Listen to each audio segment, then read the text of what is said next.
ఆంధ్రప్రదేశ్ ముఖ్యమంత్రి జగన్మోహన్ రెడ్డికి చెక్ పెట్టేందుకు తెలంగాణ ముఖ్యమంత్రి రేవంత్ రెడ్డి పావులు కదుపుతున్నారా?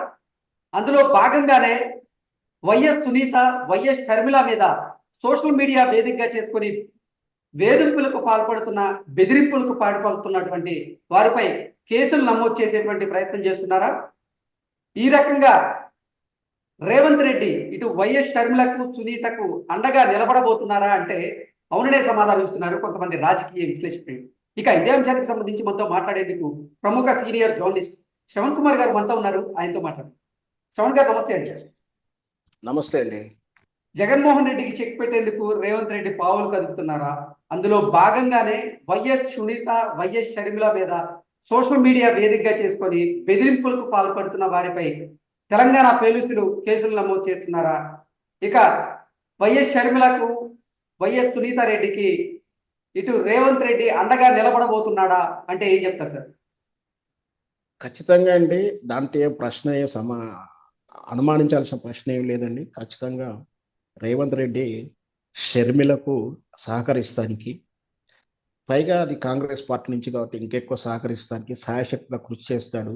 వన్ షాట్ టూ బర్డ్స్ లెక్క ఇక్కడ షర్మిలకు సహాయం చేయడం వలన అక్కడ జగన్మోహన్ రెడ్డికి టార్గెట్ అవుతాడు, టార్గెట్ చేశాడు.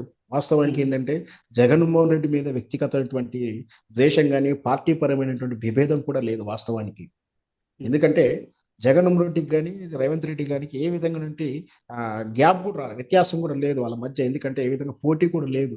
కానీ అనుకోకుండా జగన్మోహన్ రెడ్డి టార్గెట్ అయ్యాడు రేవంత్ రెడ్డికి. ఎందుకంటే అతను బీఆర్ఎస్ పార్టీతో సానుకూలంగా ఉన్నాడని, బీఆర్ఎస్ పార్టీకి సపోర్ట్ చేశాడని ఒక అనుమానం, అపోహతోటి ఆటోమేటిక్గా జగన్మోహన్ రెడ్డి మీద అతను కోపాన్నో ద్వేషాన్ని పెంచుకున్న టైంలోనే యాదృచ్ఛికం జరిగిందో కావాలని జరిగిందో అని జగన్మోహన్ రెడ్డి రేవంత్ రెడ్డి ముఖ్యమంత్రి అయిన తర్వాత ఆయనను అభినందించలేదని, ఫిట్ చేయలేదని, కలవలేదని ఆయనకు కోపం వచ్చింది. దాంతో వాళ్ళ మధ్య ఇంకెక్కువ గ్యాప్ వచ్చింది ఆటోమేటిక్గా.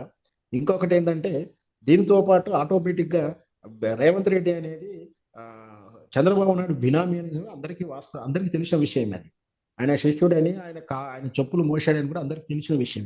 సో ఆ విధంగా జగన్మోహన్ రెడ్డి మీద టార్గెట్ చేయడంలో కొంత వింతేం లేదు. ఖచ్చితంగా షర్మిలకు సహాయం చేస్తానికి ఉంటాడు. ఇంకొకటి ఏంటంటే ఇక్కడ షర్మిలకు ఈ రోజు జరిగిన సంఘటన తాలూకు కేసు వివరాల ప్రకారం చూస్తే, ఇక్కడ అధికారంలో ఉన్నప్పుడు ఏ పార్టీ అయినా సరే ప్రభుత్వం చట్టాలకు అనుగుణంగా చేయాల్సిన పని. అక్కడ షర్మిల గారికి కానీ సునీత రెడ్డి గారికి కానీ వీళ్ళు సోషల్ మీడియాలో అంటే తెలంగాణ, మేబీ అది హైదరాబాద్లో ఉన్నటువంటి వ్యక్తి, అతని పేరు వచ్చేసి వర్రే రవీందర్ రెడ్డి అని తెలుస్తుంది. బహుశా హైదరాబాద్ ప్రాంతంలో ఉండవచ్చు. వాస్తవానికి ఏంటంటే ఆంధ్రప్రదేశ్ సెటిలర్స్ అంతా కూడా హైదరాబాద్ ప్రజలు ఉంటారు కాబట్టి అతను ఆంధ్ర ప్రాంతానికో ఆంధ్ర భావజాలానికో తెలిసిన అయి ఉండవచ్చు నా ఉద్దేశం వ్యక్తిగతంగా. అయితే బహుశా అది ఆయన పేరు విధానం చూస్తే రాయలసీమకు సంబంధించిన వ్యక్తి అయిన ఉండొచ్చు. ఆటోమేటిక్గా రాయలసీమ రవీందర్ రెడ్డి గారు అంటే వైఎస్ఆర్ పార్టీ అభిమానిగా మనం చూడవచ్చు వాస్తవానికి. సో అతను చేసినటువంటి వాక్య పోస్ట్ అర్థం ఏంటంటే శత్రుశేషం ఉండకూడదు, వీళ్ళిద్దరు ఎందుకన్నా ఎన్నికల్లో అడ్డం వస్తారు లేపై అంటూ ఒక పోస్ట్ పెట్టాడని చెప్పేసి అతని మీద కేసు నమోదైంది.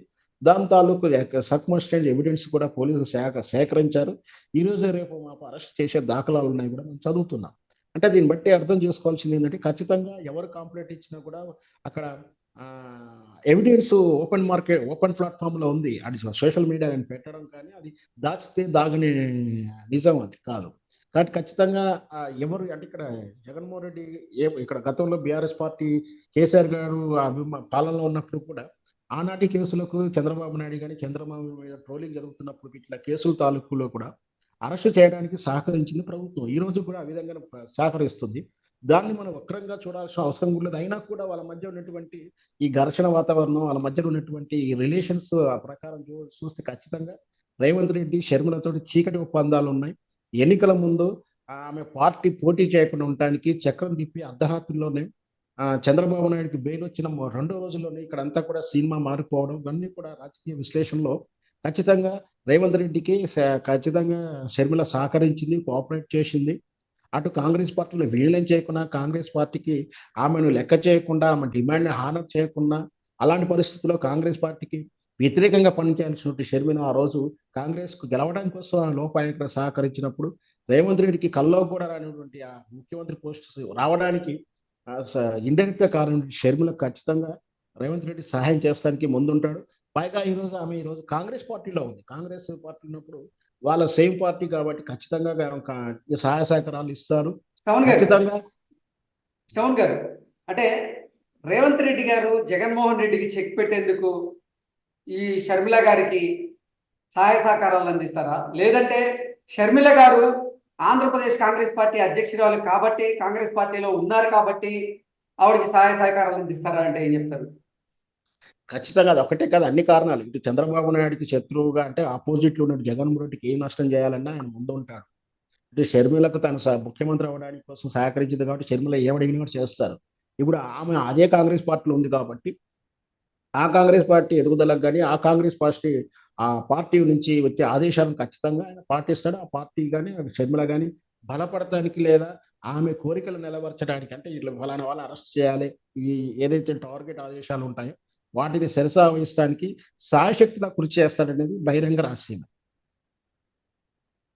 ఓకే, అంటే ఇప్పుడు సోషల్ మీడియా వేదికగా చేసుకొని వైఎస్ సునీతని, వైఎస్ షర్మిల గారిని ఎవరైతే బెదిరింపులకు పాల్పడ్డారో వాళ్ళ మీద కేసులు నమోదు చేశారు. వాళ్ళపై ఎటువంటి యాక్షన్ తీసుకునే అవకాశం ఉంది అంటే ఏం చెప్తారు? వాస్తవానికి ఏంటంటే సోషల్ ప్లాట్ఫామ్ మీద భావ వ్యక్తీకరణ క్లాజ్ కింద వస్తుంది. సోషల్ మీడియాలో పెట్టే పోస్టుల గురించి చాలా వరకు కేసులు వీగిపోయాయి. ప్రత్యేకమైన సుప్రీంకోర్టు నిర్ణయాలు కూడా ఉన్నాయి, తీర్పులు కూడా ఉన్నాయి. అయితే దీంట్లో కొంచెం కొన్ని సందర్భంలో ఆ కేసు తాలూకా నేచర్ని బట్టి లేదా సర్కమ్స్టెన్స్ బట్టి కూడా కొన్ని చర్యలు తీసుకోవడానికి అవకాశాలు ఉన్నాయి. ఎందుకంటే ఇక్కడ అతను వాడినటువంటి పదప్రయోగాలు ఏదైతే ఉందో లేపయ్యి ఆమె శత్రుశేషం ఉండకూడదు అంటే ఆమె టార్గెట్ చేయని గతం తాలూకు వివేకానందారెడ్డి గారి మరణం గురించి ఉద్ఘాటిస్తున్నట్టుగా ఉన్న సర్కమ్స్టెన్స్ ఉంది కాబట్టి దానికి కేసు పెట్టి అతన్ని బాధ్యం చేసే అవకాశాలు కూడా ఉంటాయి. ఎందుకంటే అతని గతం తాలూకు పోస్టులు కూడా దీనికి ఎవిడెన్స్ కూడా పనికొస్తుంది. దాంట్లో అతను ఏమేమి పెట్టాడు, తన వ్యక్తిగత చరిత్ర ఏంటి, ఇవన్నీ కూడా సర్కమ్స్టెన్స్ యాడ్ ఆన్ అవుతే ఖచ్చితంగా అతని చర్యలు తీసుకునే అవకాశం ఉంది. కేసు వీగిపోయే అవకాశం అయితే లేదు. కాకపోతే ఏంటంటే కేసు గెలుస్తాడా నిలబెడతాడా కాకుండా తాత్కాలికంగా అతన్ని అరెస్ట్ చేయడము, రిమాండ్కి తరలించడం, తాత్కాలికంగా ఫోర్సబుల్గా కేసులు రకరకాలైనటువంటి పోలీసు విధానాలను భయపెట్టించి అతన్ని కంట్రోల్ చేసే అవకాశాలు అయితే ఉంటాయి. ఓకే, అతడు ఇంకొకటి ఏంటంటే అతను వ్యక్తిగతంగా విద్యార్థి అయి ఉండవు, మామూలు విద్యార్థి ఎంప్లాయీ ఉండి సగటు సామాన్య జీవనం గడుపుతున్నవాడు అయితే ఖచ్చితంగా కంట్రోల్ ఈ కేసులతోటి భయపడి కంట్రోల్ అవుతుంటాడు. లేదు అతను కూడా కరడు కట్టినటువంటి పార్టీ అభిమాని, పార్టీ కార్యకర్త అయితే అతనేం బెదిరేవాడు కాదు, అదిరేవాళ్ళు కాదు, ఉండరు అట్లాంటి వాళ్ళు. ఇంకాస్త ఎక్కువనే పెడతారు. గతంలో చూసాం చాలా కేసులు కూడా ఇట్లాంటివి. ఇంకాస్త ఎక్కువ ఇంకాస్త ఎక్కువ ధైర్యంగా పోస్టులు పెట్టారు. సో అక్కడ సగటు మనిషి అయ్యి ఎంప్లాయీను, మామూలు వ్యాపారస్తుడు, జాబ్ చేసుకుంటూ విద్యార్థి అవుతున్నాము ఇతరుతో పోస్టులు ఆపేస్తాడు, లేదా తన అకౌంట్ని క్లోజ్ చేసుకొని జరిగిన దానికి క్షమాపణ చెప్పడమో, కేసీ రాజు పడడం జరుగుతుంది. ఓకే, రాజశేఖర్ రెడ్డి గారు చేసినటువంటి ఆ పోస్ట్ వెనక వైఎస్ఆర్సీపీ నేతల హస్తం ఏదైనా ఉండుండొచ్చా అంటే ఏం చెప్తారు? రవీందర్ రెడ్డి గారు ఖచ్చితంగా అది హస్తమే ఉండదండి పార్టీ. సారీ శ్రవణ్ గారు, రవీందర్ రెడ్డి గారు పెట్టినటువంటి పోస్ట్ వెనక వైఎస్ఆర్సీపీ నేతల నాయకుల హస్తం ఉందా అంటే ఏం చెప్తారు? ఖచ్చితంగా నాకు తెలిసినంత వరకు, నాకున్న విషయ పరిజ్ఞానం వరకు అయితే అలాంటి వారి హస్తం ఏముండదు. బట్ ఇప్పుడు నుంచి మాత్రం వైఎస్ఆర్ పార్టీ ముఖ్యుల నుంచో, పార్టీ లీగల్ సెల్ నుంచో, పార్టీ కార్యకర్తల నుంచో, పార్టీ నాయకుల నుంచో ఖచ్చితంగా సపోర్ట్ ఉంటుంది. ఎందుకంటే అలా పార్టీ వైపు మాట్లాడి కేసులు ఇబ్బంది పడుతున్నప్పుడు ఖచ్చితంగా ఈ పాయింట్ కాడి నుంచి వాళ్ళు సపోర్ట్ ఇస్తుండొచ్చేమో బహుశా. లేకపోతే కొన్ని సందర్భంలో వాళ్ళు కూడా పట్టించుకోకపోవచ్చు. ఓకే, ఓకే శ్రవణ్ గారు, థ్యాంక్ యూ. Thank you.